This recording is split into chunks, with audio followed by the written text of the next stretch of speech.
when the old ways don't work anymore. There comes a moment in recovery when the outside looks fine, but inside something's still restless. We're clean, we're showing up, but the same patterns keep finding us: anger, control, judgment, and fear. And we start to realize that the problem isn't out there anymore, it's in here. Step 6 calls to that place. It asks one of the hardest questions we'll ever face. Are we entirely ready to have God remove all these defects of character? It sounds simple, and in the end, it really is. It's about readiness, about becoming willing to let go of the very traits that once kept us alive. Hi, I'm a recovering addict named Steve, and this is On Life's Terms. In the 12 steps of Narcotics Anonymous, step 6 is a turning point. The basic text tells us we are now ready to have all our defects of character removed. This is where willingness becomes deeper, where we stop fighting the truth that our old survival tools no longer serve us. Up until now, recovery has been about admitting, believing, and taking inventory. But step 6 takes us into new territory. It asks not for confession, but for transformation. While honesty reveals the problem, readiness begins the change. The meaning of entirely ready. Entirely ready sounds absolute, like we should have no hesitation, no resistance. But most of us don't arrive here completely willing. We come half ready, half afraid. And that's okay. Being entirely ready doesn't mean we're perfect in faith. It means we've stopped defending the very things that hurt us. It means we've seen enough truth to stop pretending they help. Think about the defects we cling to. Resentment that feels like justice, pride that feels like strength, control that feels like safety. They once kept us alive. They helped us survive a world we didn't trust. But step 6 isn't about condemning those traits. It's about acknowledging that their time is over. When we say, I'm ready, we're really saying, I'm willing to stop being the person I had to be in order to survive. That's not weakness. That's courage. The nature of character defects. In NA, we learn that a defect of character isn't who we are. It's how we react when we forget who we are. It's fear trying to protect itself. It's ego trying to stay in control. The steps reveal these patterns piece by piece.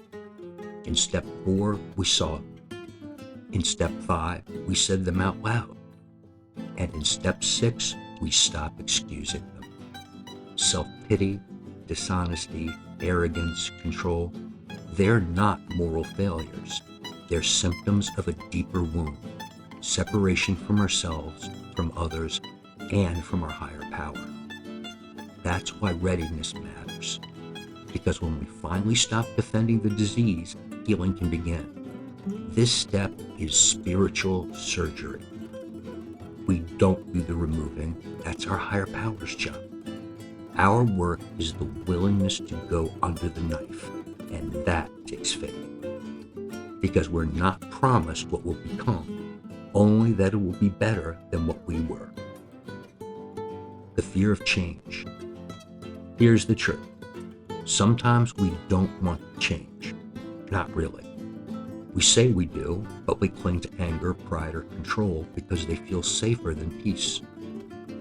The 6th step shines a light on that fear. It asks us to face the parts of ourselves that say, I want to grow, but not that way. I want peace, but on my terms. It's humbling to realize that even in recovery, self-will runs deep. Many of us discover that our defects give us a sense of identity. Without them, who are we? That's where surrender begins again. Just like in step 3, we admit that our way isn't working anymore. Once again, we make a decision to trust that the same power that got us clean can continue to heal us. Because letting go doesn't mean losing ourselves. It means finding ourselves beneath the fear. The difference between wanting and being ready. There is a big difference between wanting to be free of defects and being ready to let them go. Wanting is emotional. Readiness is spiritual. Wanting says, I wish I didn't feel this way. Readiness says, I'm willing to do what it takes to change. That's why step 6 comes after inventory and confession. We've already looked deeply at our behavior and motives. Now we're asked to turn knowledge into willingness. Readiness grows through practice. It grows in meetings, when we hear others share honestly about their defects and the grace that followed. It grows when we stop pretending we can manage our character. It grows when we stop trying to polish our defects into virtues. For example, control disguised as leadership, manipulation disguised as helping, martyrdom disguised as service. Step 6 tears away the disguises. And when the masks fall, we finally get to meet ourselves, not the addict trying to survive, but the person trying to live. Surrender as readiness. Step 6 is often misunderstood. It doesn't say we remove our defects. It says we became ready for them to be removed. That means surrender, not self-improvement. We don't control when or how our defects are lifted. We simply place ourselves in the light of willingness, knowing that our higher power will do what we can't. In practice, this step looks ordinary. It's the moment we pause before snapping at someone. It's the decision to tell the truth even when it costs us. It's choosing patience when the old instinct screams for control. Each of these moments is a quiet yes to spiritual growth. There are small deaths of the old self and small resurrections in the new. In NA, we say we are spiritual beings having a human experience. Step 6 helps us live that truth, less driven by fear, more guided by grace. How the process feels. No one arrives at step 6 glowing with readiness. We come trembling, doubtful, and resistant, and that's honest. Sometimes we'll feel progress, moments of peace or clarity. Other times it feels like nothing's happening. But in truth, something is always shifting. When we ask our higher power for readiness, we begin to see differently. We notice how anger exhausts us, how pride isolates us, how fear makes us small. That awareness itself is a miracle, because awareness is the doorway to willingness. And in that willingness, something beautiful begins to unfold. The person we always were, under the pain, under the ego, begins to emerge. That's grace in motion. Becoming teachable. Every step in NA brings us closer to humility, and humility simply means being teachable. Step 6 is the classroom of humility. Here, we learn we can't graduate from imperfection. We stay students, always learning, always growing. Humility is not thinking less of ourselves. It's thinking of ourselves less. It's making space for something greater to move through us. As we practice, we begin to notice. We react more slowly. We listen more deeply. We forgive more easily. Those aren't accidents. They're signs of transformation. We may not even notice the changes as it happens. Others will. They'll see it in our tone, in our patience, in our eyes. That's the miracle of step 6. Quiet change, invisible but real. Living the step. Step 6 doesn't end when we move on to step 7. It's a lifelong process. Every day brings new opportunities to be entirely ready. When we're hurt, we choose to respond differently. When we're afraid, we reach out instead of withdrawing. When we're tempted to control, we breathe and trust. This is living step 6, not perfectly, but consciously. Many members describe this step as learning to live in alignment.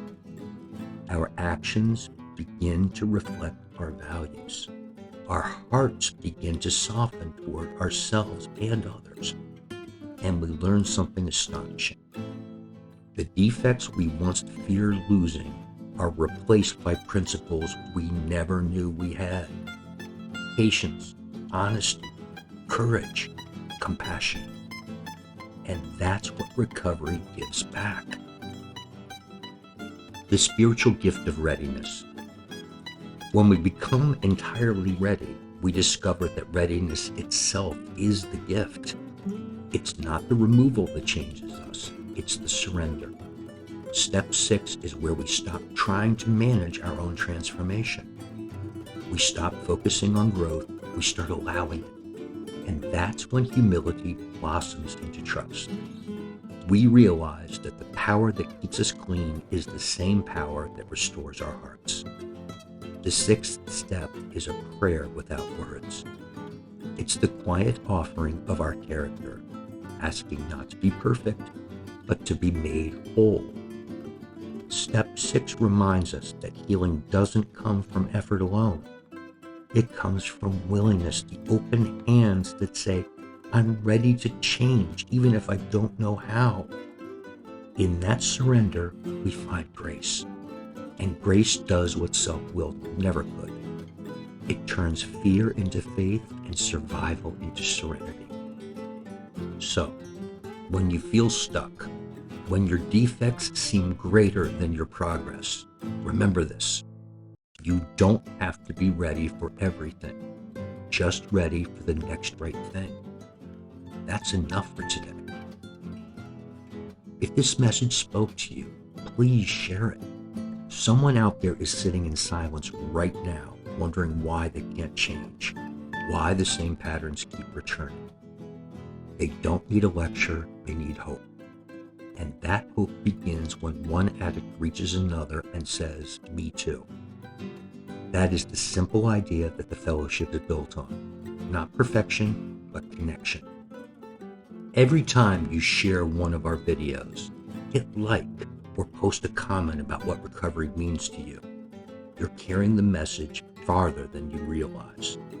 You never know who's going to hear it at just the right time and stay. We don't do this for views. We do it because the message saved our lives, and it still does, every single day. If you're new, welcome. If you've been here a while, keep coming back. And if you're struggling with the same old defects, remember, willingness is enough for today. This has been On Life's Terms.